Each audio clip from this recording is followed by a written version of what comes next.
It's a brand new day. Hey. Wake up every morning and say it's a brand new day. Hey. Take a good day, make it great. Okay.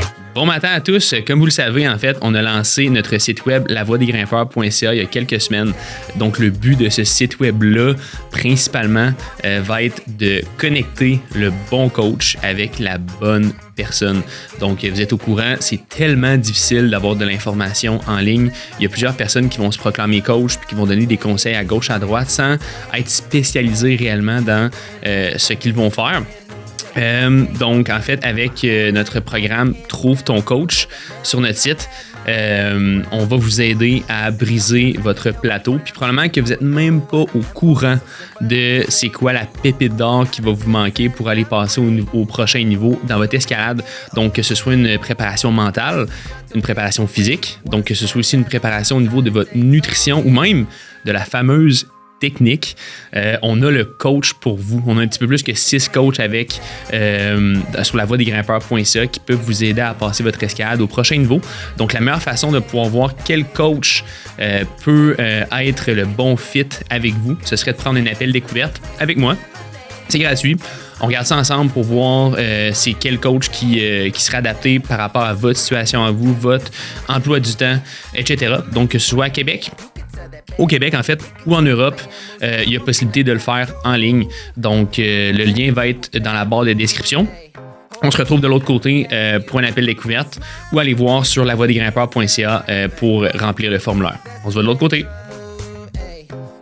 L'épisode d'aujourd'hui est aussi présenté par notre fier sponsorship depuis en fait 3 saisons, la boutique en ligne Delire. Donc, si honnêtement vous n'avez pas encore jeté un coup d'œil sur la boutique en ligne Delire, moi je vous conseille fortement d'aller regarder. Il y a tellement de stock, là, fait que ce soit au niveau des souliers d'escalade, que ce soit au niveau de la chalk, que ce soit au niveau des harnais, pour tout ce qui est trad, pour tout ce qui est sport, block, crash pad. Honnêtement, c'est pas compliqué, ils ont tout. On a un code promo qui offre justement le prix de quelqu'un qui est abonné au Délire à toutes les personnes justement qui sont sur le show La Voix des Grimpeurs podcast. Donc avec le code LVDG10, vous allez avoir 10% sur tout ce qu'il y a en stock, qui font de la livraison un petit peu partout à travers la province du Québec. Puis même pour les grosses commandes, il y a possibilité de faire des commandes en Europe. Donc allez checker sur la boutique en ligne Délire.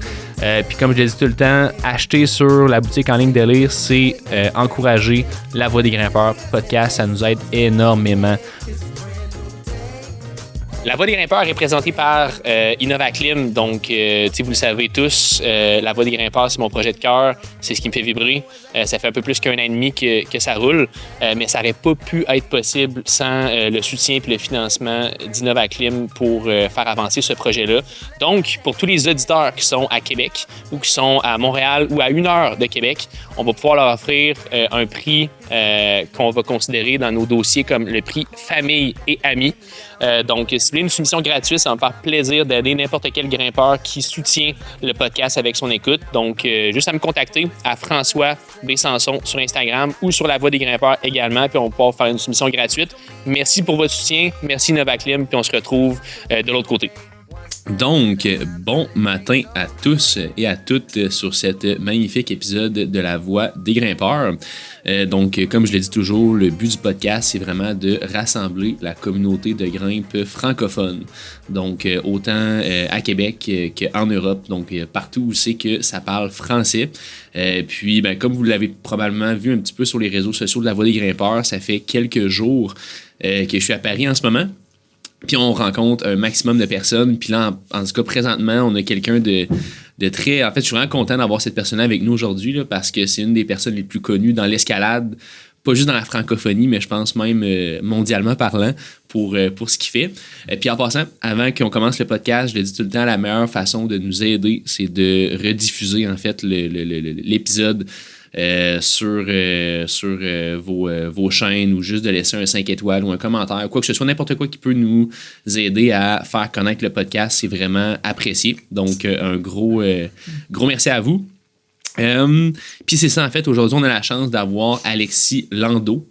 qui est avec nous, en fait, pour le podcast. Puis si vous le connaissez pas, allez juste voir son compte Instagram ou faites juste taper son nom sur Google. Vous allez voir que vous allez être super, probablement très, très, très, très, très impressionné par ce qu'il fait. Donc, je vais vous expliquer un petit peu le timeline de la rencontre, en fait, qu'on va avoir aujourd'hui entre moi et Alexis. Donc, au début, on va parler justement de ce qui l'a amené à faire du solo urbain. Donc, on va parler un petit peu de cette discipline-là qu'on conseille peut-être pas à tous les grimpeurs et les grimpeuses. En fait, vraiment pas. Ensuite de ça, la relation, en fait, qu'il y a avec le risque, parce que c'est quelque chose, justement, qui peut être carrément fatal là, si on n'est pas prêt mentalement, physiquement, etc. On va parler aussi d'entraînement, de mindset. On va parler un petit peu de sa vision de l'escalade. Puis ça va être vraiment une belle discussion ouverte, je pense, qu'on va avoir ensemble. Puis ça va nous apprendre, en fait, à connaître Alexis plus personnellement, puis de jaser de ce qu'on veut. Donc, bref, bienvenue, Alexis. Merci beaucoup, François, pour cette présentation très élogieuse. Yeah! En fait, honnêtement, je pense que tu es la personne la plus connue que j'ai reçue sur le podcast jusqu'à présent. C'est très gentil, merci. En vrai, tu sais, je pense que je suis moins connu que ce que tu peux penser. Enfin, je devrais pas dire ça, ça va pas dans mon sens, mais c'est parce qu'en fait, je suis pas tant connu, tu vois, dans la niche de l'escalade que plus parmi les gens, tu vois, dans le monde qui font pas forcément de l'escalade, parfois même pas forcément du sport, tu vois, et qui me voient, mais qui me regardent de loin, tu vois, juste comme un ovni qui fait des trucs dangereux et genre, allez, c'est sympa, ça fait un choix d'adrénaline, mais tu vois, c'est pas forcément genre... des gens qui sont ultra suivis, tu vois, comme les pointures de l'escalade, tu vois ce que je veux dire. Mettons les Adam Ondra de ce monde. C'est ça, voilà. C'est des mecs, pour tous les grimpeurs, c'est des exemples, tu vois. Genre, moi, je suis plus, limite presque un contre-exemple plutôt, tu vois. Est-ce que tu dirais que tu es plus connu carrément dans les médias mainstream plus que dans l'escalade en général? Non, quand même pas. Non, quand même pas à ce point-là. Les médias mainstream, en plus, c'est pas qu'ils m'apprécient pas forcément, mais ce que je fais, en fait, ça reste en marge, en fait, tu vois, partout. Tu vois ce que je veux dire? On dirait pas comme ça, hein, parce que voilà, les abonnés, les vues, etc. Et puis les articles aussi, voilà. Mais en réalité, quand on m'invite dans les médias, c'est plus comme on va essayer de décrypter cet ovni, tu vois. Et c'est pas toujours respectueux d'ailleurs, tu vois. C'est pour ça que maintenant je fais attention quand je vais dans des médias. Je vais pas citer quels médias et tout m'ont posé problème, mais une fois sur deux, en fait. C'est pour pas se moquer de moi, mais pour me décortiquer comme un rat de laboratoire, tu vois. Donc en vrai, non, c'est compliqué, et même sur les réseaux, en fait. Je suis en marge. Je savais pas que c'était que les gens, c'était pas de l'admiration qu'il y avait pour toi, mais que c'était plus qu'ils essayaient de comprendre. Parfois. OK. Parfois, surtout dans les médias comme ça, c'est... après, tu vois, il y a toujours un mélange de... C'est vrai, il peut y avoir une forme d'admiration, mais il y a aussi beaucoup d'incompréhension en premier lieu, tu vois. Et cette incompréhension, elle peut mener à de l'admiration, mais elle peut aussi mener à de l'énervement. Tu vois, ça peut paraître un peu bizarre pour ceux qui ressentent pas ces choses-là, mais il y a beaucoup de gens qui sont très énervés en voyant ce que je fais. Ça peut susciter vraiment beaucoup d'énervement, beaucoup de haine, tu vois. Quand je commence à grimper un gratte-ciel, quand je commence à m'engager en solo, c'est très fréquent que des gens m'insultent, que j'entends des gens qui m'insultent, j'espère que tu vas tomber, t'es un con, etc. Tu vois. C'est un truc, c'est pas une fois sur deux non plus, mais ça m'est arrivé quand même bien 3-4 fois, tu vois. Et je parle pas des réseaux, je parle dans la vraie vie. Pas les commentaires. Parce que là, sur les commentaires, on s'entend sur un post, ça peut aller. Ça peut devenir fou assez vite. Tu vois, c'est quand même démonstratif, tu vois, ça montre quand même, effectivement, quelque part, quand les gens sont derrière un écran, parfois anonymes même, c'est là qu'ils sont aussi le plus honnêtes, tu vois. Et donc, mais je peux comprendre que ce que je fais, ça suscite de l'énervement, parce que quand on ne comprend pas, quand on est bloqué sur la case de l'incompréhension, on peut se dire mais pourquoi il risque sa vie, pourquoi, tu vois, ça peut énerver le fait de voir quelque chose de précieux comme ça être mis en jeu et pas dans les mains de la personne qui regarde, tu vois. Donc c'est normal, ça suscite, c'est un réflexe qui est humain en fait. C'est fou, c'est clair. Puis est-ce que au fur et à mesure que est-ce que plus que le temps avance, plus que tu t'es laissé un petit peu de ces commentaires-là, ou est-ce que ça t'affecte encore, ou comment est-ce que tu deal avec ça, en fait, ou comment tu gères ça, l'opinion publique? Ça n'a même pas rapport, en plus, ça n'a même pas rapport avec les questions. Mais c'est vraiment un sujet qui est cool. Ouais, bah en fait là-dessus, moi c'est très simple. Tu Ouais. vois, je divise en deux. Il y a deux types de commentaires. Mhm. Il y a les critiques. On pourrait croire que c'est les commentaires insultants et les commentaires respectueux, mais en fait c'est même pas ça pour moi ma division dans ma tête. Je m'en fiche que le commentaire il soit respectueux ou insultant. En fait, parfois les insultes c'est bien, tu vois, c'est une forme de ponctuation, tu vois, ça me dérange pas. Moi non, c'est là où je fais une vraie division, c'est les commentaires qui sont constructifs, qui sont une critique. Où le but de la personne, ça va être de transmettre un message, tu vois. Alors parfois, c'est un message qui peut être erroné, parfois, c'est un message qui va être très simple, hein, qui peut pas être complexe, mais il y a quelque chose où la personne veut transmettre quelque chose, tu vois. Mhm. Et de l'autre côté, des commentaires où là, c'est juste de la haine. Il n'y a aucun message derrière, il n'y a aucune forme de dialogue, même vulgaire, mais là, il n'y a rien du tout, tu vois. Voilà. Et c'est ça la division. Moi, ces messages-là, je m'en fiche. Je veux dire. Tu vois, je me souviens que j'avais reçu un commentaire comme ça. Le mec, il disait j'espère que tu vas tomber et je vais jouer dans ton sang. Voilà. Ça, c'est à quel point quelqu'un peut écrire ça? Ou te dire, est-ce que c'était en vrai, ça, ou non? C'était C'était un vrai, justement. Et j'ai cliqué sur la photo. Moi, j'ai cru que c'était une blague au début. Ouais. Tu vois, tu sais, I'm gonna play around in your blood. Et tu vois, l'American Psycho, tu vois. Et en fait, non, c'était un vrai commentaire. J'ai cliqué et le mec, c'était un gars avec les yeux écarquillés comme ça, en tenue de licorne, ouais. Ok. et qui se prenait en photo dans le noir avec une tenue de licorne. Et j'ai fait waouh. Ok, c'est. Alors, j'ai rien contre les tenues de licorne, je précise, je suis pas licornophobe. Mais tu vois le mec qui est sérieux et qui est le mec qui m'envoie ça, c'est spécial, tu vois. C'est vraiment, il était très sérieux.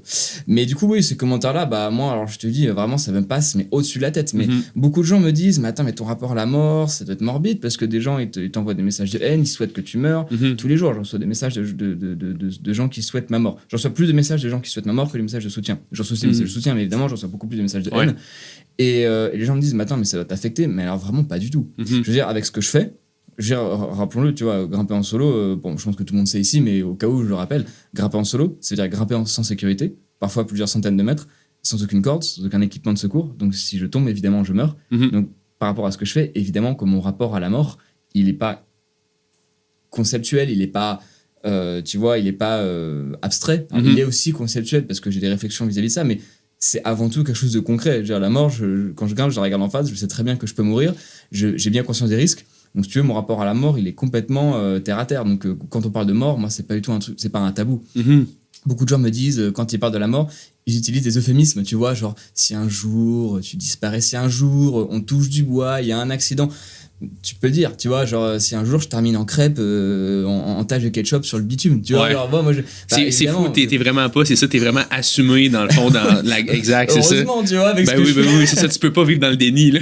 Il faudrait pas, parce que sinon, là, c'est là que ça serait. Ce serait dangereux, exactement. Mais du coup, voilà, mon rapport à ça, il est parfaitement sain. Et du coup, quand je vois des messages de haine, bon, ça, je les ignore, ça me passe au-dessus de la tête. Par contre, je suis quelqu'un qui aime vraiment me remettre en question. Et je dis pas ça pour me jeter des fleurs, c'est que c'est une obsession, tu vois. Et c'est pas tant une qualité parce que j'ai ça chez moi et chez les autres aussi. Je suis assez picky, on pourrait dire, tu vois. Je suis assez obsessionnel. Donc, dès que quelqu'un me fait une critique, pour moi, c'est très important de la lire pour être sûr que je peux y répondre et que j'ai le bagage pour y répondre. Et si je me rends compte que cette personne a raison, je vais tout de suite l'intégrer, tu vois. Et donc, moi, c'est pour ça que je suis assez ouvert aux critiques, tu vois. Et d'ailleurs, je vais te dire carrément, j'aimerais bien faire un débat contre un grimpeur qui ne valide pas ma discipline. J'aimerais bien me retrouver à une table, assis, tu vois, comme là, toi et moi, face à quelqu'un qui déteste ce que je fais et qui a plein d'arguments contre ce que je fais, parce que non seulement j'ai envie de parer ses arguments avec mes arguments, mais si je n'ai pas d'arguments et que la personne, elle a elle a un vrai argument intéressant, elle a un point, tu vois, bah je veux être là pour me dire, ok, cette personne a raison, il faut que je me remette en question, tu vois. Donc en vrai, moi, les commentaires négatifs, soit ils me passent au-dessus de la tête, soit je les trouve intéressants. Même quand ils ont complètement tort, bah, dans ce cas, je réponds avec un paragraphe, voilà, évidemment, je passe pas ma journée à faire ça, heureusement, mais si je me dis que ça peut être intéressant de répondre, je réponds, comme ça, les gens peuvent voir aussi que je suis pas un clown, tu vois, exact. Et que je suis pas juste un mec qui fait ça sans prendre en compte les conséquences pour ma vie, pour potentiellement la vie des autres. Donc pour moi, c'est assez important de lire les messages de haine, juste. Enfin, pas les messages de haine, mais les critiques, quoi.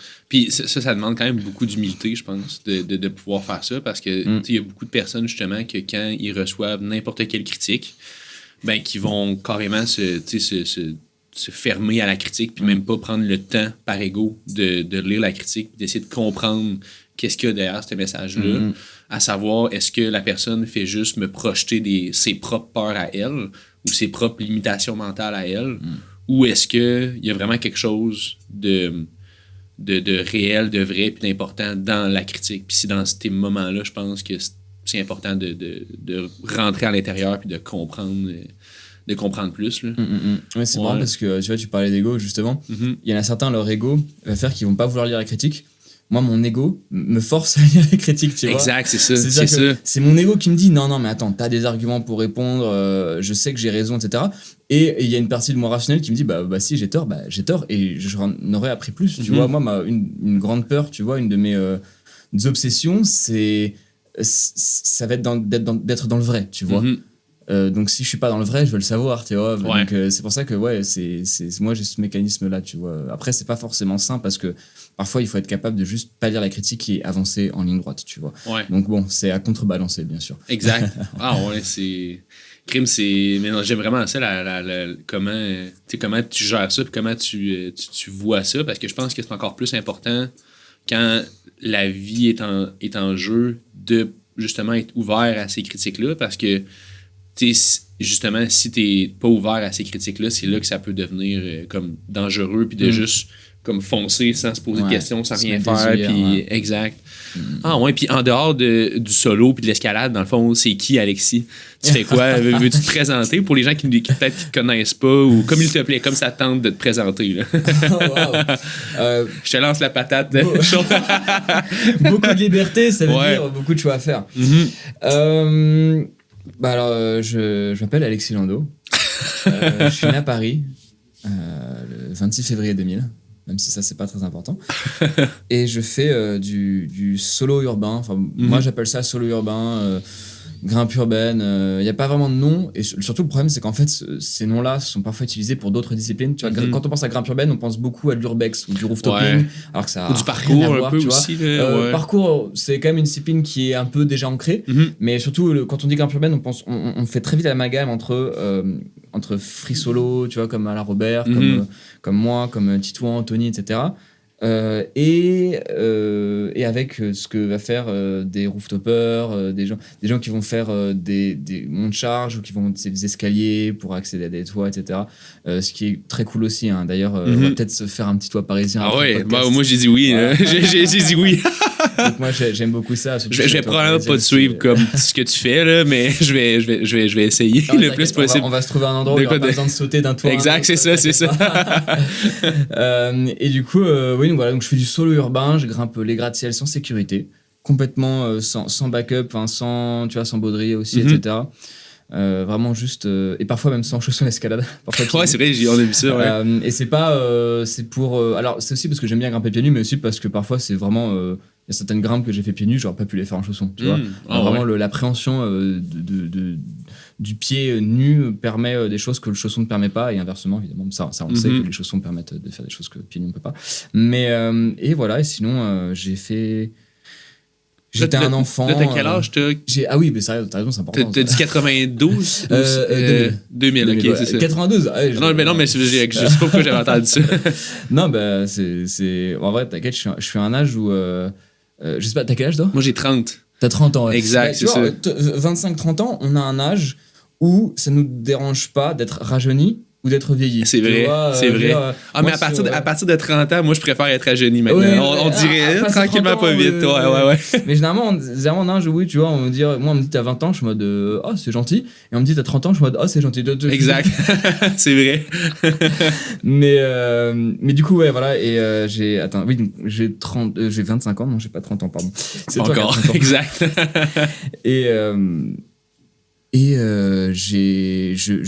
suis un grand anxieux. Je suis né enfant très anxieux de nature. C'est vraiment en moi. C'est pas le résultat d'un traumatisme ou quoi. C'est vraiment une névrose de naissance. Tu vois, c'est l'anxiété, la peur de la mort, la peur. Et en fait, en grandissant, je me suis rendu compte que c'était pas la peur de la mort en fait qui posait problème. C'était l'absence de contrôle que j'avais par rapport à cette dernière. En fait, je me suis rendu compte que j'ai pas peur de la mort quand je la contrôlais, quand je la regardais en face.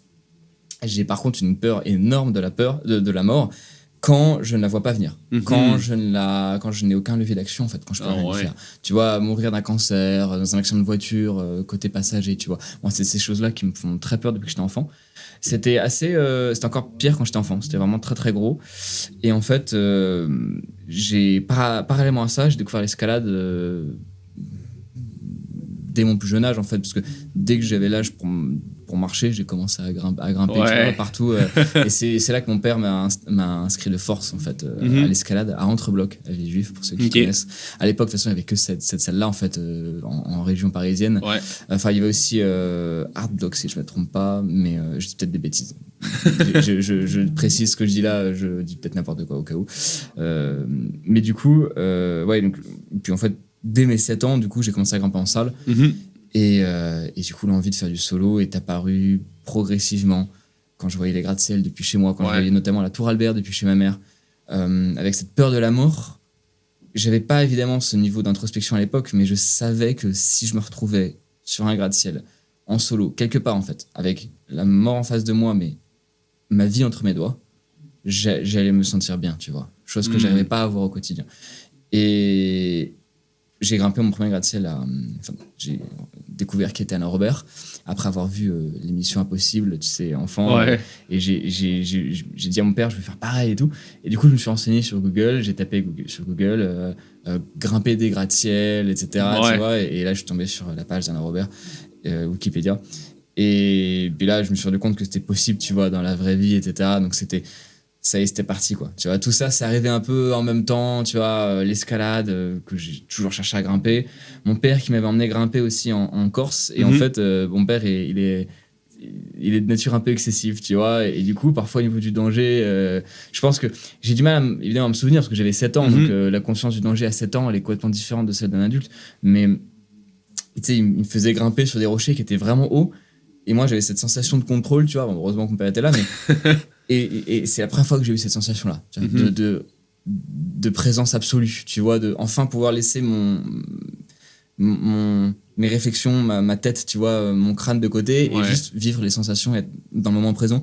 Et depuis ce jour-là, je sais juste de récupérer en fait, ces sensations-là que j'ai découvertes quand j'avais 7 ans. C'est incroyable parce que justement, c'est tellement paradoxal le fait de... Tu sais, tu dis que tu avais une obsession, si on veut, par rapport à la mort, mais après ça, d'une peur, si on veut, de la mort. Puis là, d'un autre côté, tu essaies de maîtriser un petit peu. Tu sais, c'est comme si cette peur-là t'a comme motivé à vouloir l'affronter dans des situations C'est ça, ouais. extrêmes, puis d'avoir le contrôle par rapport à cette... Exactement. Bah, en fait, ça peut paraître paradoxal à Ouais. première vue, parce que je suis un grand stressé, un Ouais. grand anxieux, mais en fait, c'est bah, comme j'ai dit, c'est j'arrive enfin à lâcher prise, sans mauvais jeu de mots, quand je suis à 200 mètres, Ouais, tu vois, exact. avec des prises sur mes doigts, et là, je sais que c'est moi qui contrôle, et j'arrive enfin à être dans l'instant présent. Cette sensation de contrôle et d'obligation de flow state, tu vois, Ouais. me permet enfin de lâcher mes réflexions, mes pensées, tu vois, quand ça boucle et tout ça, ça reste enfin de côté, tu vois. Tu vois, pour donner un exemple, sans rentrer dans l'intime, par exemple, tu vois, quand je grimpe, je me demande pas si j'ai bien vidé mon lave-linge, tu vois. Exact. Par contre, quand j'arrive en haut, ça y est, à nouveau, je me dis, est-ce que j'ai bien fait ma déclaration URSSAF? Est-ce que j'ai bien fait... bon, là, je parle de trucs génériques. Classique, qu'on comprenne. ouais. C'est des trucs un peu plus, voilà, ancrés en moi, un peu plus intimes, mais ça me permet vraiment de souffler. Ouais. Et justement, c'est drôle parce qu'on parlait d'aller sur les toits parisiens, de faire Ouais. du rooftoping. J'ai découvert le parcours, tu sais, parce que du coup, j'ai toujours voulu grimper. Je suis un enfant de la ville, donc moi, je voyais les montagnes urbaines, tu vois, en rêvant de les grimper. Et j'ai découvert le parcours en 2016-2017, entre les deux. C'était fin 2016, début 2017. Et en fait, j'ai découvert un autre sport, mais dans un environnement qui me parlait déjà à la base, et dans lequel je voulais m'épanouir, dans lequel je voulais trouver une liberté de mouvement. Et ça m'a vraiment débloqué. Ça m'a fait sauter des verrous mentaux, en fait, dans ma tête, de me dire, mais attends, mais ma passion, c'est ça. Mes rêves, c'est ça, c'est grimper des gratte-ciels. Mais là, je suis en train de jouer dans la ville. J'utilise le mobilier urbain, pas du tout pour sa fonction initiale, mais pour justement trouver cette liberté. Mais pourquoi je ferais pas pareil avec l'escalade, en fait? C'est sachant que c'était mes rêves depuis tout petit. Et donc, ça m'a permis de vraiment trouver un passage vers la grimpe où là je me suis dit ça m'a fait sauter des verrous dans ma tête en fait. Je me suis dit, voilà, c'est ça. Et du coup j'ai fait aussi 4-5 ans de parcours aussi. J'ai pas le même background que pour l'escalade évidemment, mais ça me permet de faire des trucs sympas aussi, tu vois, où je vais risquer ma vie différemment. Donc sauter, tu vois, d'un Ouais, puis ça c'est plus récent un peu, je pense. Ça se peut-tu? Ça fait. en fait j'ai fait du parcours entre 2016 et 2000, tout début 2020, enfin tu sais, avant le confinement. Ok, c'est ça. Ensuite, et ce moment-là, je grimpais, mais qu'une ou deux fois par semaine, beaucoup moins déjà qu'avant et que maintenant. Enfin maintenant, non, je suis blessé au coude, mais et justement ensuite j'ai repris le parcours. En fait, là récemment. Parce que tu publies beaucoup en ce moment des trucs de parcours justement sur ton Insta. Insta. Beaucoup plus sur les toits, je fais beaucoup plus de roof gap. Ce qu'on appelle un roof gap, c'est en gros quand tu sautes d'un toit à un autre et avec le vide entre les deux. Donc, en gros, si tu rates, tu meurs, quoi. C'est un peu l'équivalent du solo, mais en parcours. C'est comme du bloc, c'est comme du bloc puis de la voix. C'est comme une peu, partie. C'est vraiment. C'est différent un petit peu. C'est l'équivalent du solo en fait. Exact, c'est ça. Tu fais ta pratique normalement qui est au sol. Bah là maintenant tu fais la même chose, mais t'as du vide entre les deux et t'as pas le droit à l'erreur, quoi. Et je retrouve c'est très différent, mais je retrouve évidemment ce contrôle face au vide, cette sensation de bien-être aussi quand je fais du parcours avec du vide. Alors il y a pas vraiment de mots pour du free solo parce que pour le coup le parcours c'est tellement un phénomène culturel global que en fait il n'y a pas de mots pour une pratique spécifique, mais voilà, on va dire du parcours en solo. Exact, c'est du parcours un petit peu plus dangereux, du parcours plus. ça veut rien dire ce que je dis, mais voilà, c'est compris. Et du coup, ce truc-là, je retrouve un peu. Et en fait, justement, tu me poses la question pourquoi je fais ça plus en ce moment. Tout simplement parce que je me suis blessé au coude et je peux plus grimper depuis maintenant 4 mois, bientôt 5 mois. Et le parcours vient prendre la place de ce vide, en fait, que du coup, le manque de l'escalade a créé. Et voilà. Et du coup, vu que j'ai fait du parcours pendant 4-5 ans, vraiment pour le coup quasiment tous les jours, quoi, j'ai ce bagage, pas pour faire des choses incroyables, attention pour le coup. Enfin, mon parcours, j'ai le bagage d'un mec qui en a fait pendant 4-5 ans. C'était pas au même niveau, exemple, dans le parcours que tu l'es dans l'escalade, genre. Oui, c'est ça. Moi, si je vais sur un spot de parcours, et qu'on compare à un traceur pro, tu vois, je me fais complètement dézinguer. En même temps, c'est très différent ce que je fais. C'est comme aussi pour le solo en escalade. Je veux dire, ça n'a rien à voir de faire de la solo, de l'escalade en compétition ou même de performer, tu vois, en bloc, en versus faire un solo, tu vois, c'est pas du tout le même rapport au risque, à la difficulté. C'est de l'escalade, mais c'est une discipline tellement différente. C'est ça, c'est vraiment complètement en marge. Et puis même culturellement, c'est en marge aussi, surtout pour l'escalade. Là où le parcours, pour le coup, c'est vraiment admis. Il y a beaucoup de traceurs qui font des sauts au-dessus du vide, pas forcément quotidiennement, mais qui en font de temps en temps, ou en tout cas engagés. Et parce qu'en fait, la différence, c'est que dans l'escalade, il y a cette binarité. En fait, c'est soit tu es encordé, tu ne risques rien techniquement. Alors évidemment, il y a toujours des accidents tragiques, mais généralement, quand tu pars du principe que tu as une corde, tu sais que tu vas pas mettre ta vie en jeu. Enfin, tu peux avoir un accident, mais voilà. Alors qu'en parcours, c'est pas binaire, c'est un spectre. Tu peux tracer à 4 mètres, 5 mètres, faire quelque chose qui est un peu dangereux, puis un peu plus. Et en fait, il n'y a pas de frontière entre quand tu es en corde ou quand tu es sans corde. Alors, en escalade, c'est soit tu as une corde, soit tu n'en as pas. Tu vois, c'est très simple, soit tu peux te blesser ou soit tu peux pas, presque pas se blesser. Exact. Remarque, non. Non, parce qu'il y a le trad. Qui est entre les deux. Il y a l'escalade en trad, tu vois, ou en fissure avec les coinceurs. Là, c'est entre les deux.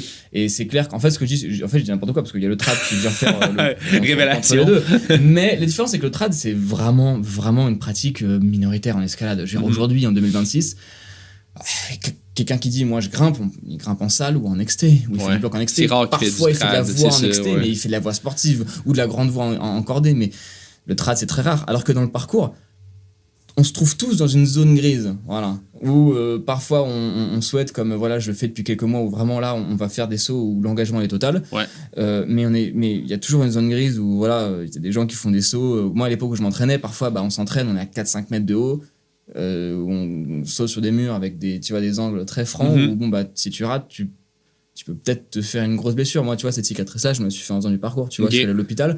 On va rarement à l'hôpital en faisant de l'escalade. Enfin, tu te dis pas, quand je vais aller tracer, je vais aller grimper, il y a une chance que je finisse l'hôpital. Alors avec le parcours ou des sports comme le skate, c'est plus le cas, tu vois. Donc, cette zone grise fait que le fait de risquer sa vie complètement avec un engagement total, avec du vide complet, c'est beaucoup plus accepté aussi en parcours parce que, de toute façon, il y a toujours une zone grise, tu vois, alors que l'escalade, c'est généralement, encore une fois, en dehors du trad, c'est soit t'es encordé, soit tu l'es pas, quoi. Ben oui, vraiment. Puis au niveau, tu sais, mettons pour les grimpeurs puis les grimpeuses qui nous écoutent, exemple, un building en solo, niveau cotation, à quoi ça peut ressembler à peu près? Et bah, du coup, J'imagine que ouais. c'est pas du.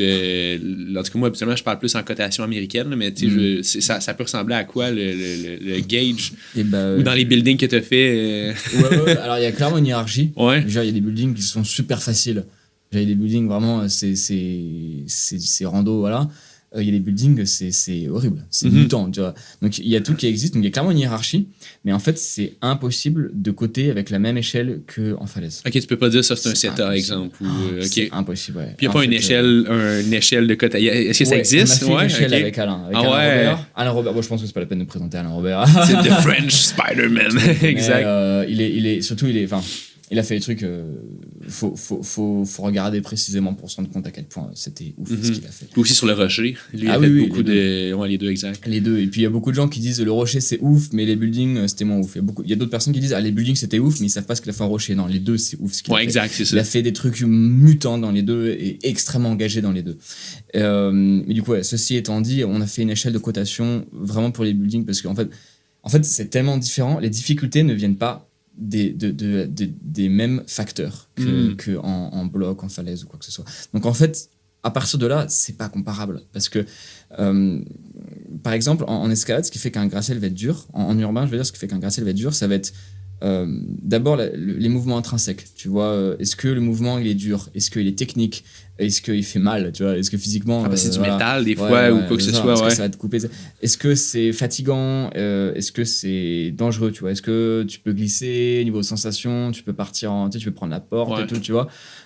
Donc il y a toutes ces questions là. Ensuite, est-ce que ton effort doit être constant, tu vois, Ouais. c'est-à-dire en gros tu es obligé, si c'est un effort bas, mais est-ce que tu es obligé de le garder constamment, est-ce que c'est un effort intense que tu es obligé de garder constamment, ou est-ce que tu peux faire varier les intensités. Donc par moment ça va être intense puis moins intense, tu peux peut-être lâcher un bras, moins pendant quelques secondes, puis tu peux reprendre. Et ensuite la taille du building. Pardon, j'ai postulé. Ensuite la taille du building.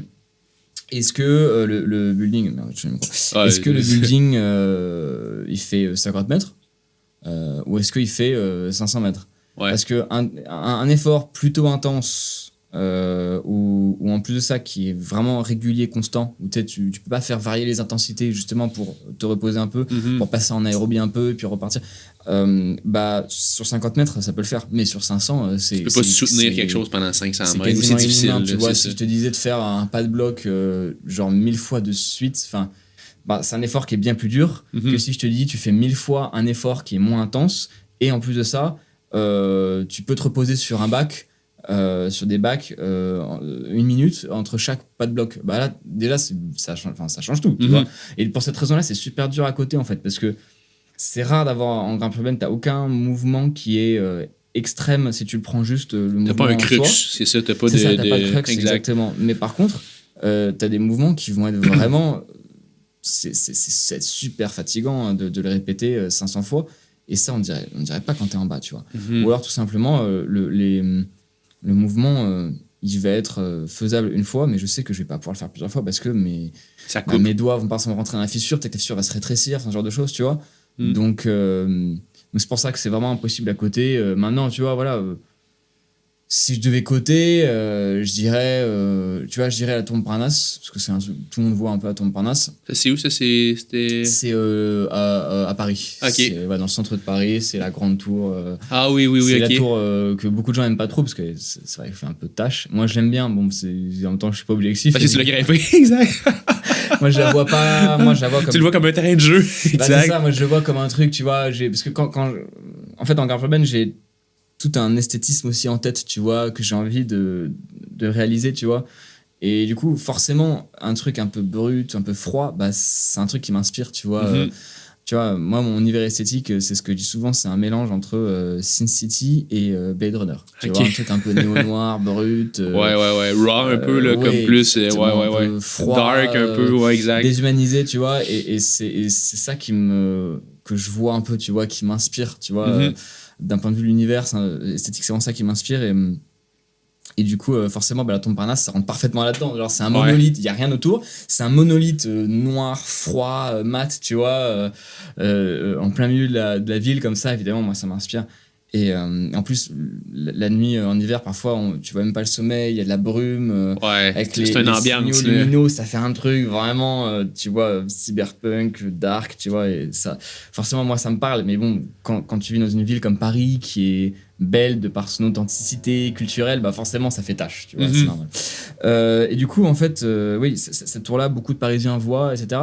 Il y a plusieurs faces sur laquelle tu peux grimper, mais si tu grimpes par la face principale, là où beaucoup de gens ont grimpé, enfin beaucoup de gens, ces 5 dernières années, il doit y avoir 5 personnes différentes qui ont grimpé quand même. Donc, et cette face-là, je dirais que je mettrais 6 ça comme cotation. Ok. Puis c'est haut comment déjà, à peu près en mètres? C'est 210 mètres. 210 mètres. Ouais. Et il n'y a rien autour, donc c'est assez joli. Enfin, c'est joli. Ouais, je comprends ce que tu veux dire. Mais du coup, je mettrais 6 ça. Mais en fait, le truc, c'est que c'est. C'est ça pendant 210 mètres quand même. Là. En fait, le truc, c'est que d'un autre côté, c'est un 6A, mais tu vois, je dirais que si tu l'as fait en flash, c'est 6B. Mais si tu l'entraînes spécifique, ça devient un 5B. Parce que vu que c'est des mouvements assez répétitifs, si tu l'entraînes spécifique pour cet effort-là, bah, du coup, forcément, ça vient baisser cette cotation. Tu vois ce que je veux dire? Donc, c'est compliqué c'est pas compliqué de coter, tu vois. Moi, je dirais que c'est 6 ça, mais voilà, on l'a coté, avec Alain, on l'a coté 3 sur 10, je crois, ou 3,5 sur 10. Puis 10, ce serait comme le plus 10, hardcore, c'est la tour Areva. C'est un truc qu'Alain a fait qui est. Il a mis le Sears aussi, bon, c'est son choix à lui aussi. Mais forcément, il y a un côté subjectif parce que on est très peu nombreux à participer à cette échelle de cotation. Donc, et Alain, par exemple, lui, il a mis le Sears autant que la tour Areva. Moi, à mon sens, on a discuté et en fait, on est venu à la conclusion ensemble que le Sears, c'est une fissure qui est agréable, qui est assez large. T'as que un repos. Ça, c'est le Sears, c'est où ça? C'est à Chicago. À Chicago, c'est ça. Non, il y a pas ce cas, c'est bien correct. Non, mais j'ai vu sur les réseaux sociaux, mais je savais plus c'était dans quelle ville. C'est un demi-kilomètre de haut. Une fissure verticale sur un demi-kilomètre de haut. Je crois qu'au milieu, tu as, de mémoire, de ce que m'a dit Alain, tu peux crocheter d'autres prises. Donc, tu as une forme de repos vraiment pas terrible. Hein. C'est pas un repos. C'est pas un gros bac, là. Enfin, surtout, tu peux pas délier les deux mains, en fait. C'est une bonne prise. Tu vois, bien crochetante et tout. Mais 500 mètres. Ok. Voilà. 500 mètres, enfin quasiment 500 mètres de fissure quasi non-stop. Puis à 250 mètres, c'est là que tu as ton repos. Je crois, mais à peu près. C'est marrant, je sais pas à quel point le repos est bien. Je crois qu'en fait, tu peux bien crocheter dans les mains, mais par contre, t'as pas de prise de pied, donc tu restes en fait en fissure sur les pieds. Tu peux prendre les mains. Je crois que tu peux délayer un peu de mémoire de ce que m'a dit Alain. Donc, faut savoir que c'est la mémoire d'Alain qui m'a transmis. Et ensuite, moi, c'est de mémoire ce qu'il m'a dit. Donc, bon, c'est à prendre avec des pincettes. Mais, il y a comme un téléphone. Mais, voilà. Mais c'est extrême, exactement. Mais c'est extrême quand même. Mais lui, il a coté à la base autant, voire même plus que la tour Areva, qui, à mon sens, est beaucoup plus dure. Areva, c'est que 200 mètres. Mais le truc, c'est que c'est une fissure. La fissure, elle finit par faire ça d'épaisseur. Elle est beaucoup moins crochetante. Ok, pour les gens qui nous écoutent, là, c'est à peu près quoi, 3 cm? 4? C'est un peu, au bout d'un moment, c'est simple. Les doigts d'Alain, son pouce, il est fin comme un petit doigt. Ok. Et à la fin, il arrivait plus à rentrer ses doigts dans la fissure. Donc je pense que c'est assez parlant. Ça, c'est à la fin, ça? Ouais, vers le. Je crois que c'est. En fait, dans la vidéo, on le voit qu'il galère. Ouais. Et la vidéo, elle est terrifiante. Je sais pas. Je pense que je l'ai vu, oui. Elle est terrifiante. Tu vois même plus la fissure quand tu regardes sur la vidéo. Et il est en train d'essayer de chercher des endroits où poser son pied. Tu vois qu'il a rien dans la main, c'est-à-dire qu'il a vraiment juste le bout des doigts. Et en plus de ça, c'est même pas. C'est horrible. Ça a l'air pas bon, là, exact. C'est horrible. Et franchement, moi, tu me dis tout de suite là, si je devais faire le Sears ou Areva, jamais je prends Areva. Je préfère faire le demi-kilomètre de fissure, mais qui est meilleur. Tu vois, et j'ai un ami à moi qui l'a testé. Il m'a dit, ouais, c'est vraiment. La fissure, tu mets bien les doigts dedans, tu mets bien les pieds dedans, mais après, t'es parti pour un demi-kilomètre. Ouais. Mais Areva, c'est 200 mètres, mais jamais je réussirais, moi, c'est sûr. Parce que je pense pas réussir, j'en sais rien, faudrait que j'ai une corde pour essayer, tu vois, mais dans tous les cas, je tenterais pas un solo comme ça, sans préparation, tu vois, évidemment. Mais en plus de ça, juste mes doigts ne rentrent pas dans la fissure. Okay. Donc il y a de toute façon ce facteur morpho qui fait que oui, pour Alain, t'arrives là, c'est impossible carrément. Là, voilà, mais pour un humain qui n'est pas Alain et qui a des plus gros doigts, alors je parle même pas évidemment du côté de son niveau et tout. Là évidemment tout le monde sait qu'il y a une différence lunaire entre un humain lambda et Alain Robert. Mais en dehors de ça, juste les doigts ils rentrent pas. Et je lui ai dit mais Alain, 99% de la population, ses doigts ne rentrent même pas dans la fissure. Donc déjà, ce truc-là, c'est forcément le plus dur, tu vois. Ouais. Et puis même pour lui, c'est quand il me parle du Sears et quand il me parle de Areva, moi, juste à entendre ces histoires, j'ai ça me fait bien plus flipper d'entendre parler d'Areva. Quoi. Mhm. Le CIRS, c'est super long, c'est de la résie de ouf, tu vois, c'est 500 mètres d'un mouvement qui est pas très intense, mais genre, c'est 500 mètres d'une fissure qui s'arrête pas, quoi. Au moins, tu peux t'entraîner pour ça aussi, je veux dire. Et par contre, Areva, le truc de la fissure qui finit par se rétrécir et qui de base est en plus horrible, je veux dire. Ouais. Oui, c'est quand tu fais quelques mètres de fissure, tu fais ok, mais faire ça c'est vraiment une fissure qui est moins généreuse. Mais moi, ça me fait beaucoup plus peur d'entendre parler d'Areva. Si je devais t'étais un des deux solos, tu vois, le Sears, je dis ne jamais dire jamais, tu vois. Le Sears Tower, avec l'entraînement nécessaire, pourquoi pas un jour l'envisager, tu vois. C'est vraiment pas, je dis pas ça, c'est pas un projet à moi pour l'instant, mais je veux dire, Ça pourrait être sur la liste dans le futur, exemple. pourquoi pas, genre un truc extrême, vraiment, et préparer le truc pendant, je sais pas, 2-3 ans, avec une reconstitution de la fissure, un truc vraiment très préparé, parce qu'il faut savoir qu'Alain, c'est pareil, tu lui as mis des années avant de rentrer ce solo. C'est ça, ouais, exact. Tu sais, lui, ça y a pris des années. Ben, est-ce que il s'est entraîné pour faire ça ou... Il a fait plusieurs allers-retours à Chicago, il a refait de l'escalade, tu vois, il a fait d'autres gratte-ciel en attendant, jusqu'à, en gros, être un peu sûr. Et pourtant, Alain, quand tu connais le personnage, qui est, il faut le dire, quand je le dis, c'est pas une critique, c'est même plutôt une éloge, assez impulsif dans sa manière, tu vois, de gérer les forces, c'est ce qu'il veut. Lui, il veut chercher la zone rouge, tu vois, il cherche le danger immédiat, tu vois. Mm-hmm. Il cherche pas l'anticipation du danger, il cherche justement le face-à-face avec le danger, avec la zone dangereuse, tu vois, le bord du rasoir. Et pourtant, même lui, quand tu connais le personnage, le fait qu'il a décidé de faire plusieurs allers-retours à Chicago, de détourner plusieurs fois, de dire non plusieurs fois, pour revenir sur d'autres gratte-ciel, refaire d'autres entraînements et revenir, c'est vraiment impressionnant. Quand tu sais l'histoire, ça veut dire que c'est vraiment un gros morceau. De toute façon, t'imagines un monolithe d'un demi-kilomètre de haut avec une fissure verticale parfaite. Et tu dois juste faire 500 mètres de fissure verticale parfaite en c'est fou! Ouais. Tu me parles d'une fissure, tu vois, parce que forcément, elle est bien meilleure comparée à Areva, mais c'est pas une fissure dans laquelle tu peux fist jam. Hein. C'est une fissure, t'es comme ça, quand même sur les doigts, tu vois. Ouais. Donc bon, c'est impressionnant. Mais du coup, tu vois... moi, je sais que si un jour je devais choisir entre Areva et Sears, mais Areva, jamais de la vie. Je sais que je pourrais, a priori, je pourrais même pas accrocher la fissure et je me retrouverais bloqué et je vais finir par tomber, tu vois. Exact. Areva, je me dis, si je me bats et que je reste lucide, j'ai une chance de réussir, tu vois. Mais Areva, c'est mort, jamais je réussis ça. Je pense que personne. C'est vraiment une escalade unique, quoi, tu vois. Mm-hmm. C'est vraiment. Pour moi, cette escalade de la tour Areva, après, c'est subjectif, hein, c'est mon avis à moi, mais. Il faut qu'elle rentre dans une forme de panthéon de l'escalade ou quelque part, tu vois. Parce que c'est trop extrême. Personne ne se rend compte à quel point c'est extrême. Il faut aller au pied de la tour pour se rendre compte que c'est extrême. Tous les gens qui sont allés, on sait tout le temps la même chose. C'est incroyable, quoi. C'est fou. Tu vas au pied du building, tu regardes le truc, tu mets les doigts dans la prise et tu vois que... Enfin, tu le vois pas, mais quand tu sais que la fissure rétrécit, ça fait pas de sens, là. C'est comme si... Exact, c'est ah non, mais je te jure que c'est tous les gens que j'ai emmenés ou les gens qui m'ont dit qu'ils sont allés voir par eux-mêmes, tu peux t'attendre à quelque chose d'extrême, ce sera jamais aussi extrême que quand tu vas. Je vais y aller. Areva, c'est où? C'est à la Défense. Ok, c'est l'affaire de Paris. Ok. Il me reste une semaine d'ici, là, fait que je vais essayer d'y aller. Quand tu sais que la fissure, après, au bout d'un moment, elle rétrécit déjà. Quand tu mets les doigts, tu fais putain, c'est horrible, tu vois. Hey! Si vous êtes rendu jusqu'ici, je veux juste vous dire un gros merci. Votre support vaut beaucoup plus que ce que vous le pensez.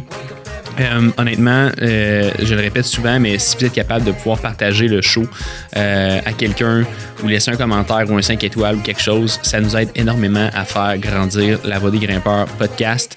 Puis aussi, comme j'ai répété un petit peu au début de l'épisode, sur lavoidesgrimpeurs.ca, vous allez pouvoir trouver tous les épisodes de podcast, donc que ce soit au niveau de Spotify, Apple Podcasts, YouTube.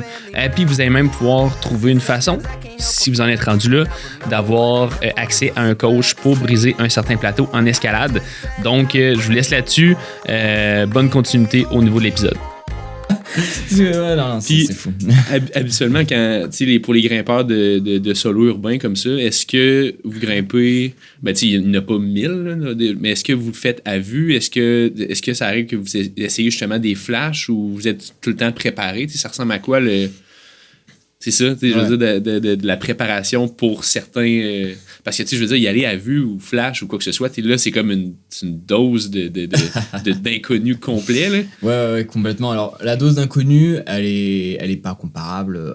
Entre flash, un building et flash, une voie en falaise, j'ai fait un aveu, j'ai fait la falaise que 3 fois dans ma vie, tu vois. Donc, j'ai fait un petit peu d'alpi aussi. Ah ouais, en escalade de roche, t'as jamais vraiment fait de falaise? J'adore et j'aimerais énormément. Et bon, on en reparlera plus tard, je pense, ouais. mais je rêverais de faire des sauts en falaise aussi, tu vois. Mais, enfin, j'en ai fait des petits, pas notables encore, tu vois. Ouais.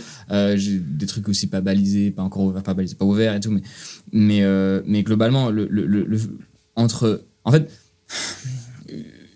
Flash une voie en saut, c'est toujours, surtout chez la voie dure, c'est toujours impressionnant. Enfin, c'est toujours dangereux, tu vois. Ouais. Mais c'est pas comparable avec la falaise, parce que la falaise, tu ne connais pas encore les mouvements. Imagine, t'es nul en lolotte. Voilà, on imagine, je sais pas si ça dit aussi au Québec. Oui, un drop knee ou le lolotte, ouais, exact. Un drop knee, ouais. Imagine, tu sais pas les faire, tu vois. Moi, par exemple, ça va être monter un talon très haut, je suis très mauvais, tu vois. Lolotte, je suis pas mauvais, mais talon très haut, j'ai aucune souplesse, tu sais, de hanche, donc voilà. Et le lot, par contre, ça va. Mes genoux, ils sont complètement hyperlaxes. Donc...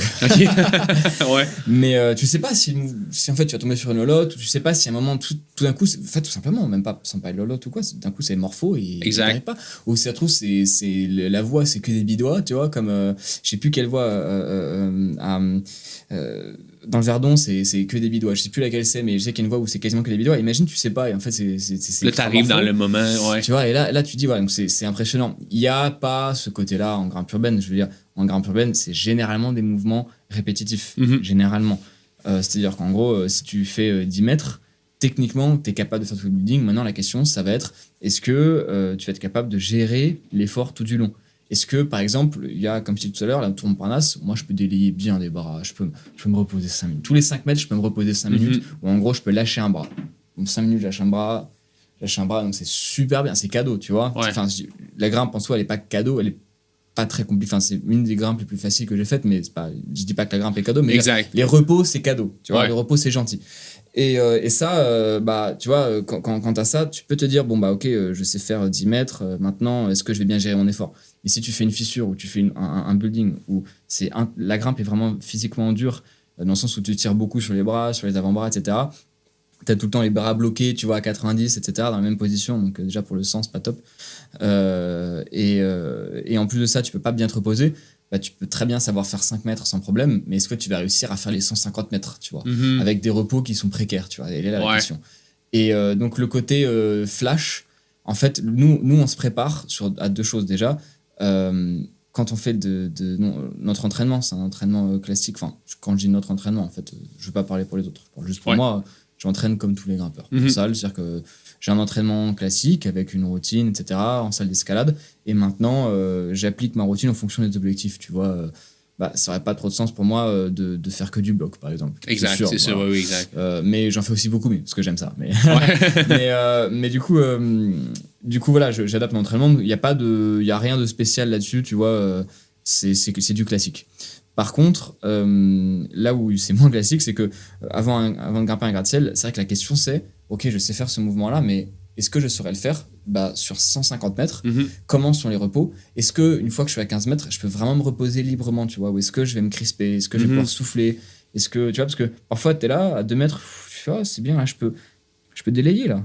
Je peux délayer, c'est pas top. Ouais, non, en vrai, si, c'est pas mal, je peux délayer. Et en fait, à 15 mètres, tu es là, genre, finalement, et en fait, tu te rends compte que avant, tu pensais que l'effort, il allait, tu vois, être haut, puis bas, puis haut, puis bas. Et en fait, pas du tout. En fait, ça reste élevé parce que tu te crispes. Et donc, faut vérifier qu'aussi, tu as la relâchement, de pouvoir te relâcher avec genre 100 mètres de vide sous tes pieds, tu vois. Et ça, c'est ce que j'adore. Tu vois, c'est cette capacité à agir avec 100 mètres sous tes pieds, mais à garder ce contrôle où même si je vais tenir une prise avec un bras et l'autre, je vais délayer, je vais pas me crisper. Je vais ouvrir un peu le doigt. Tu vois, je vais pas fermer la main, je vais juste mettre ce qu'il faut de force, juste pour pas tomber, tu vois. Juste la marche pour pas tomber, juste pour vraiment mettre le moins de force possible, pour vraiment gérer mon effort. Et c'est ça que j'adore aussi, tu vois. Et ce truc-là, pour le coup, je retrouve vraiment, tu vois, dans l'escalade urbaine, je dois prévoir en amont. Et comme tu l'as dit, la notion de flash, elle est différente en grimpe urbaine. Exact. Tu vois, parce que t'as pas cet inconnu dans les mouvements. Mais tu as cet inconnu dans, en fait, est-ce que je connais mon corps assez bien pour savoir que là, l'effort, je peux le faire, tu vois, si j'arrive à me relâcher tous les 5 mètres, à faire des pauses, et puis parfois, il y a des grimpes, comme le Tour Areva, par exemple, Exact. où tu peux pas te faire de pause, tu peux pas t'arrêter. Une fois que tu commences, c'est une traite. C'est un sprint là, jusqu'à la fin. C'est pas non plus un sprint, parce que voilà, t'es en lactique, Ouais. tu vois, oui, pardon, Mais c'est je une vois image ce que tu que veux dire. vois, C'est comme symbolique, c'est quoi, non-stop C'est jusqu'en ça. haut, là, c'est ça. Voilà, ouais. c'est comme si tu disais, je vais faire un marathon ou je vais faire, je sais pas, un 20 C'est comme km. courir 10 km le plus vite Voilà, possible, c'est ça. exemple. Tu dis, là, voilà, ouais. j'ai 1 heure, là je m'arrête pas là. Ok. Ou j'ai 30 minutes plutôt, je m'arrête pas parce que bon, 1 heure.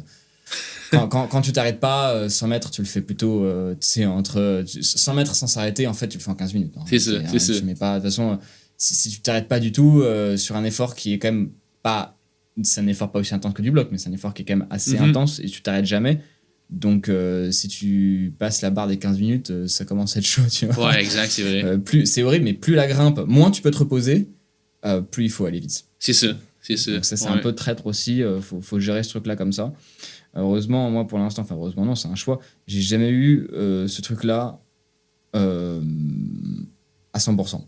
De me Ok. dire, là, je peux pas du tout m'arrêter. J'ai pas encore fait de grimpe. En ce T'avais moment. assez de marge tout le temps physique pour Bah, savoir que. Non, je veux dire dans le sens où, en gros, je pouvais délayer, je pouvais lâcher un Ok, bras. c'est ça, c'est J'ai ça. jamais Ok, fait je de comprends, grimpe je comprends. Où j'ai déjà fait des grimpes où vraiment c'était physique.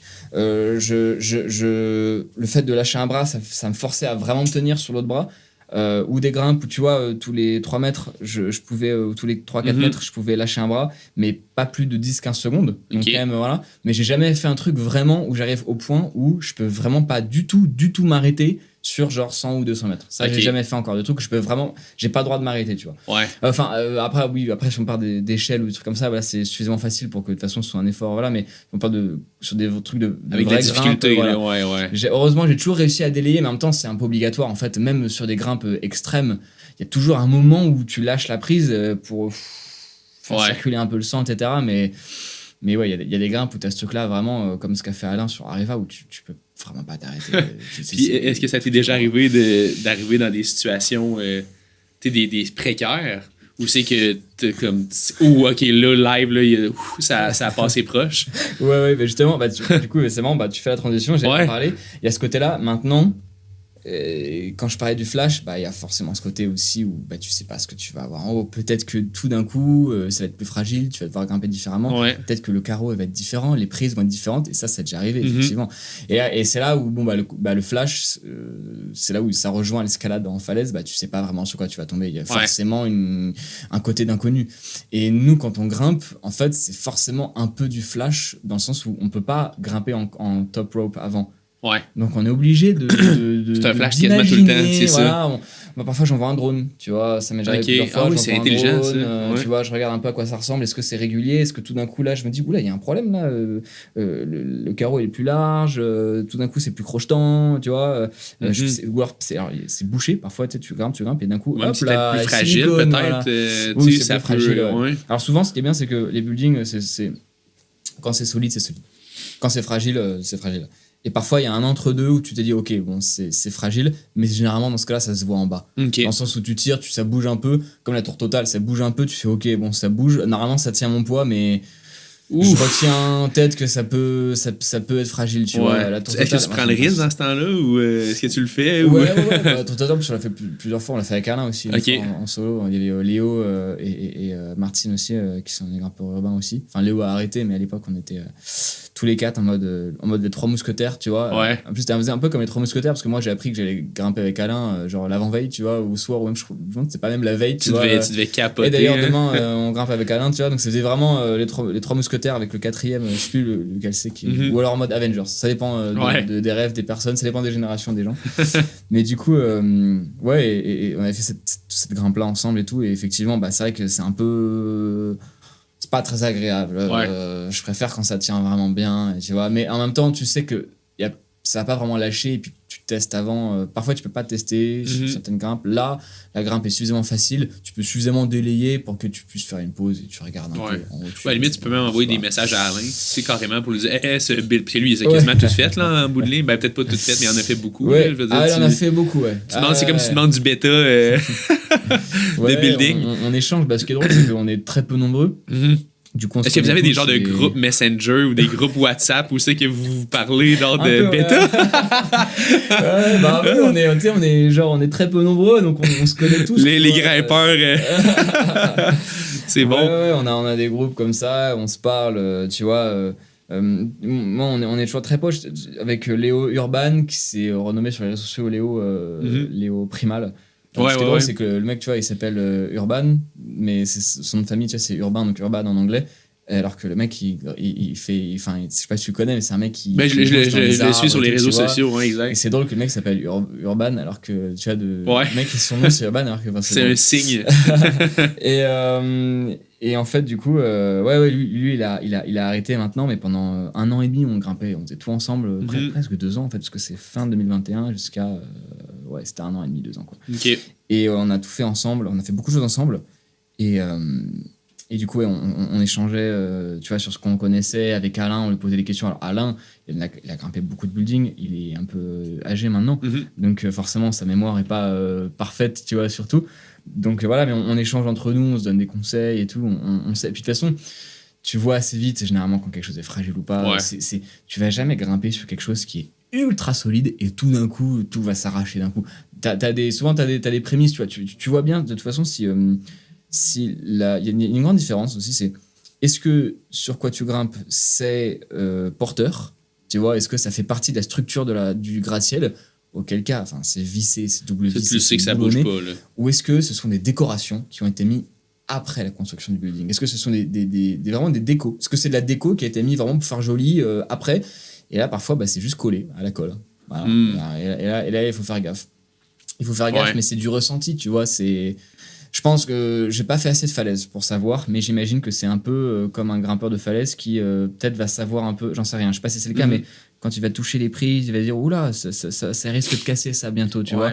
Il y a un peu ce truc là aussi, tu vois, où on voit oula, ça glisse un peu, tu vois. Si c'est une nouvelle c'est voie, un des peu- fois ça arrive, mais c'est sûr que si la voie, ça fait 20 ans qu'elle a été ouverte. Il y a peu de chances que ça casse. Exact, hein. c'est Après, ça. oui, c'est des milliers Mais de personnes ouais. se passer, c'est resté, c'est que c'est. Mais bah ouais, du coup, il y a un peu ce truc là aussi, tu vois. Donc, mais oui, on échange entre nous. Ah c'est ouais, ça doit marrant. être. C'est drôle, pareil. C'est comme. On pense pas que. Ouais. Demander du bêta, genre. Mais du coup, ouais, non, la notion du flash en garde urbaine, en fait, elle est différente de celle Ouais. de la falaise. Mais du coup, ça m'est arrivé de faire des trucs purement flash. Vraiment, j'avais Ok. jamais touché le building avant. Ok. J'avais jamais, juste, je l'ai regardé de loin. Et la première fois que j'ai touché, c'est pour commencer à grimper, pour arriver au sommet. Ok. Ça m'est déjà arrivé, mais c'est assez rare quand même. Ouais. Mais bon, même quand on s'entraîne, il y a toujours une notion. C'est pas du flash au même titre que la falaise, parce que il y a moins ce côté de on va pas connaître les prises. Mais par contre, la différence de la falaise, c'est qu'on peut pas travailler en top rope. Donc il y a toujours une petite partie d'inconnu et donc de flash, tu vois, quelque Ouais, part. ouais, Donc, voilà, ouais. c'est un peu le Est-ce que ça t'a déjà eu un imprévu, exemple, sur un building où c'est que t'as failli tomber ou que c'est devenu vraiment comme OK, là je le sens que je suis en danger. Ouais, alors pas des moments où j'ai failli tomber parce qu'en fait c'est pas vraiment comme ça que je vois la chose, et Ok. puis c'est pas comme en falaise où si tu veux tu zippes et enfin j'ai déjà zippé, mais les fois où j'ai zippé c'est toujours je sais que j'allais zipper, tu vois, genre prenons par exemple l'angle de la tour totale que j'ai fait en 2024, l'été 2024, donc il y a pas très longtemps, hein, Ouais. 1 an et demi, enfin si, remarque, ça commence à remonter, mais bah, je savais très bien quand je grimpais que vraiment tu peux même pas rentrer tes pieds dans la fissure, en fait, t'es à moitié en adhérence, tu vois, et les Je pense que t'as mis des rebords, vidéos sur Instagram, là, si tu. Est-ce que t'as comme un pied de chaque côté, là, comme ça? Ou... Non, ok, ça c'était. Au Ok. contraire, enfin, en fait, c'est horrible parce que c'est pas. C'est comme si t'avais une seule fissure, sauf que t'as 2 fissures, mais elles sont pas suffisamment éloignées pour que tu puisses grimper un peu avec une forme d'opposition, Ouais. mais elles sont pas non plus suffisamment proches pour que tu puisses vraiment grimper.